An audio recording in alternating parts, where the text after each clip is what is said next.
All right, let's just jump right into one of the biggest, most personal questions there is. Are you actually free? I mean, are you really in the driver's seat of your own life? People have been debating this for centuries, but, modern physics has turned the whole thing into this absolutely fascinating battlefield of ideas. Just think about your day for a second. You feel like you're in control, right? You chose what to eat for breakfast, you chose to click on this explainer instead of, I don't know, a dozen other things. But what if that feeling of control is just an illusion? What if your whole life is just playing out on rails and every single choice was already locked in? And look, the stakes here are, well, they're huge. Free will is this fundamental idea that you can actually shape your own future. It's the entire foundation for personal responsibility, for our concepts of right and wrong, even for our entire legal system. So yeah, figuring this out, it really, really matters. So to get to the bottom of this, we're going to look at it through the lens of physics. Is free will even possible, given what we know about the laws of the universe? There are two major camps fighting this out, and we're going to explore both of their arguments. Okay, first up is the argument that you're basically a non-player character. An NPC in some giant cosmic video game. This whole view says that the very idea of free will just doesn't work with how the universe is built. To get this argument, you have to break you all the way down. So, you're made of organs. Those are made of cells, which are made of molecules, and all of that is ultimately made of fundamental particles like electrons and quarks.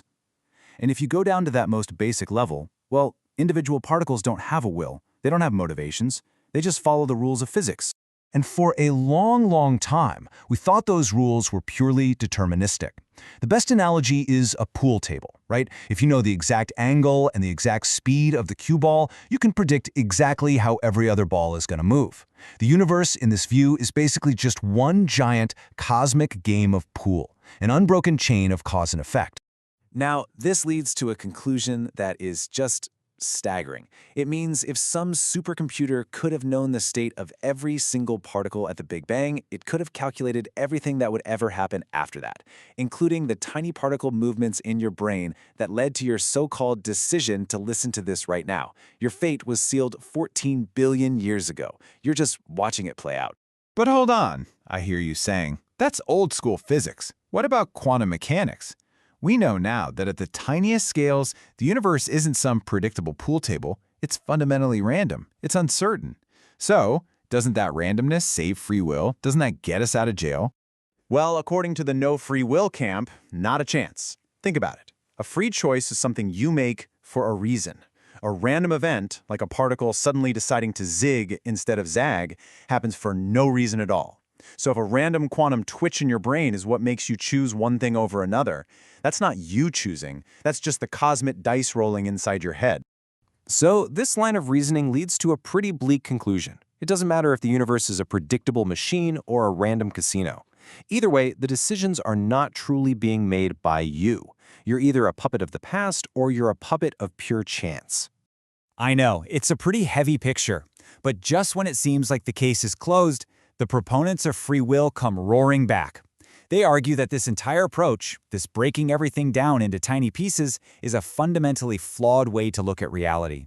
And this brings us to the counterargument, the case that you are in fact the main character of your own story, and that your choices are absolutely real. The core idea here is actually pretty simple to grasp with an analogy. Think about water. A single molecule of H2O all by itself isn't wet. The property of wetness only shows up when you get trillions and trillions of them all interacting together. There's a word for this, emergence. It's this incredible phenomenon where a whole bunch of simple things, by interacting with each other, create totally new, large-scale properties that the individual parts just do not have. Wetness is an emergent property of H2O molecules. So let's apply that same logic back to us. You start with particles, sure, they form molecules which are not alive, but you put enough of them together in just the right way and boom, you get a living cell. You get enough cells together and eventually you get these higher level things like consciousness, like, well, you. The idea here is that reality is organized in layers, and each layer has its own rules. You use biology to explain how a heart works, not particle physics. You use sociology to explain politics, not cellular biology. The rules on one level just can't explain what's happening many levels above it. And this is the central claim of the pro-free will argument. Trying to find free will by studying individual particles is a basic mistake. It's what philosophers call a category error. It's like trying to find wetness by looking at a single H2O molecule. You're just looking in the wrong place. Free will isn't a property of particles. It's an emergent property of an incredibly complex conscious. On this higher layer of reality, the level where your thoughts, your feelings, your character all live, you are not just some passive observer watching the show. You become a real physical cause in the universe. Your consciousness is an active participant in the chain of command, helping to shape what happens next. Okay, so we've laid out two powerful, completely opposite ways of looking at the universe and our place in it. Where does that leave us? What's the verdict? Let's just do a quick recap. The "you are an NPC" argument, that's a reductionist view. It says you're just a collection of particles and free will is an illusion. The "you are the main character" argument, that's an emergent view. It says you're way more than the sum of your parts, and free will is a real, high-level feature of your conscious mind. So, who's right?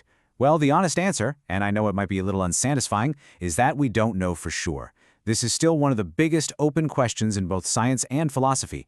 The debate is very, very much alive.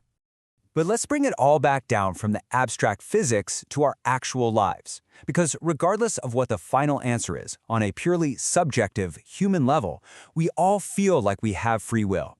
We experience ourselves making choices, big and small, every single moment of every day. And you know what?